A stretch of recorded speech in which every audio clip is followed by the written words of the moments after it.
Saw Greg Little going on IR yesterday. How was he injured? Is it season ending? And who's the backup left tackle moving forward? He was injured in practice. He'll be out for at least 3 weeks. And he's been inactive, so we've had a backup tackle really the whole year. So we'll just move forward the way we've been moving forward. Jesse, I don't know if this is a competitive thing, so if it is, obviously don't talk about it. But Jesse, at this point, would he be?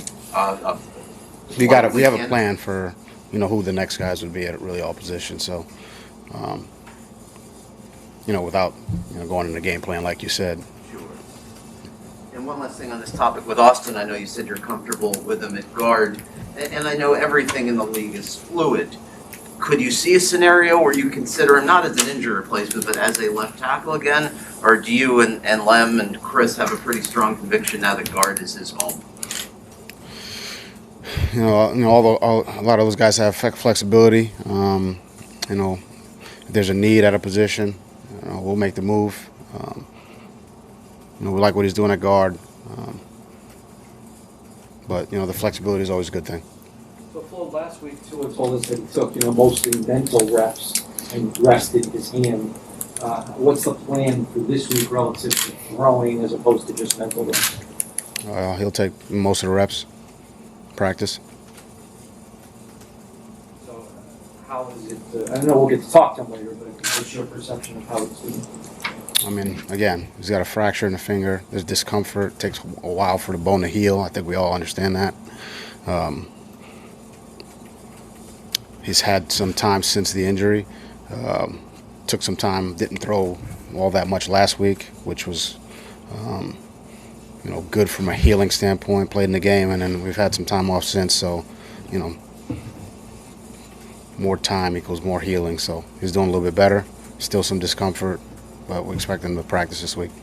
The Jets report we will start Joe Flacco. Your reaction? He's been a good player in this league for a long time, smart, experienced. He's going to get try to get the ball to his to their go-to guys, and it'll be a challenge for us. Brian, speaking of challenges, what is the challenge between developing players' positional flexibility and allowing them to kind of get comfortable at their, I guess, preordained spot?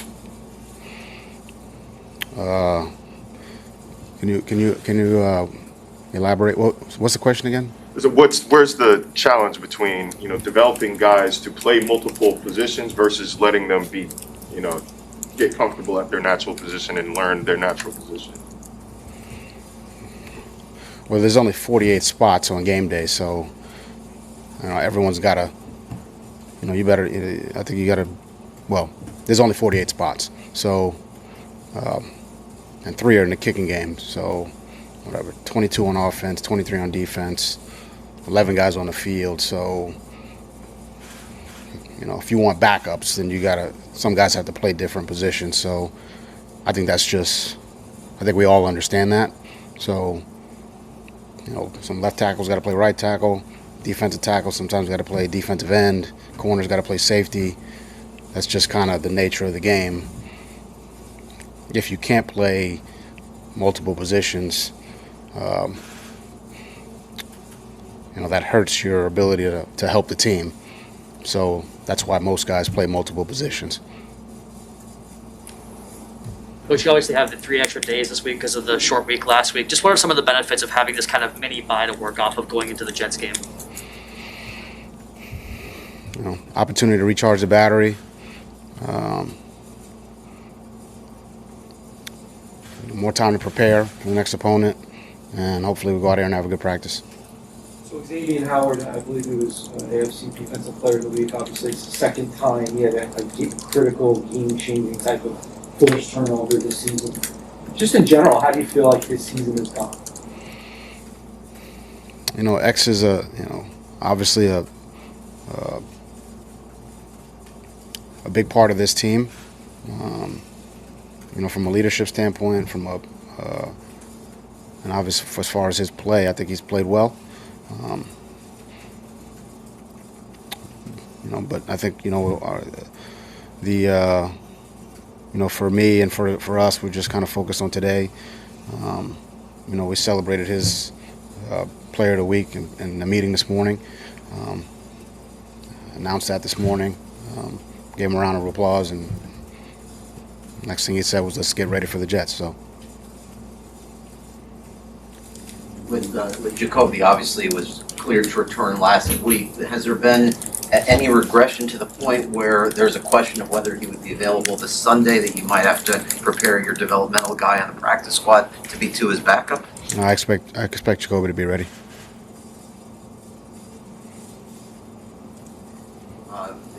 One of the many great things about the defensive game plan last week was obviously Jerome, Duke Riley, Landon together for 14, 16 snaps.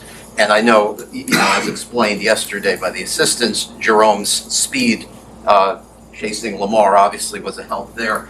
As far as Jerome playing on the outside more, is that something that you and Josh have talked about?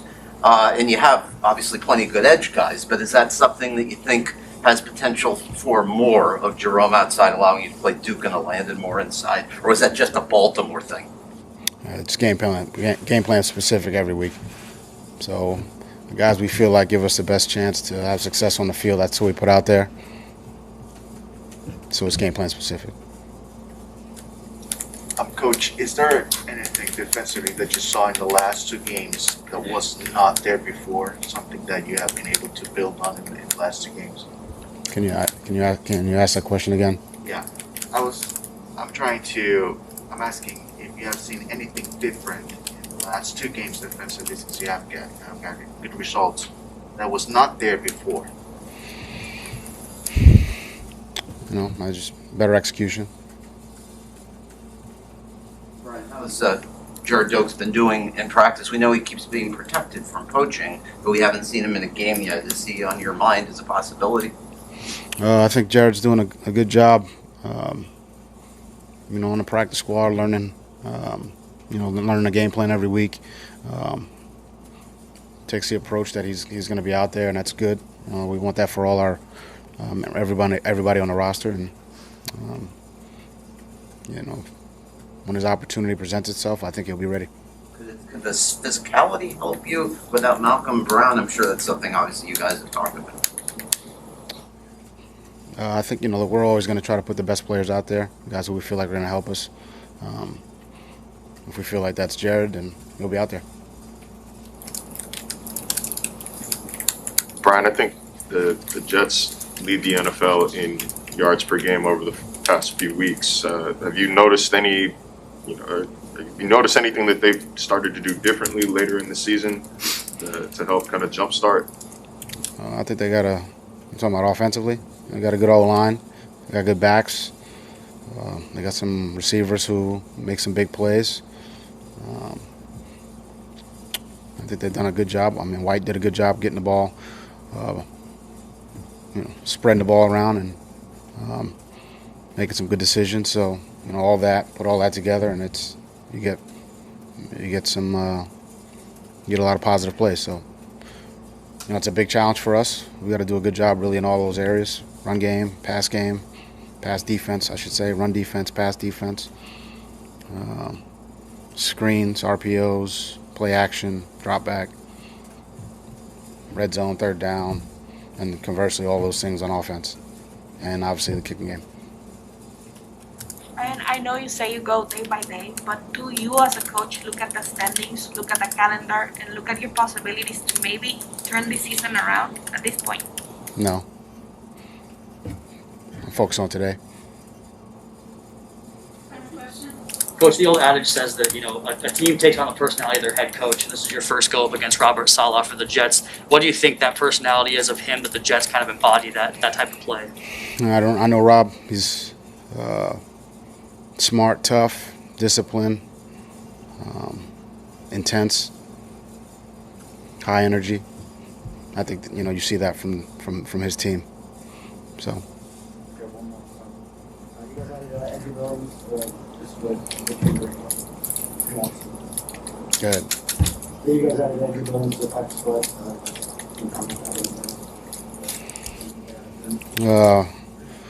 big body, tough. Liked some things on tape. We felt like he could, help us. So we're excited to work with him.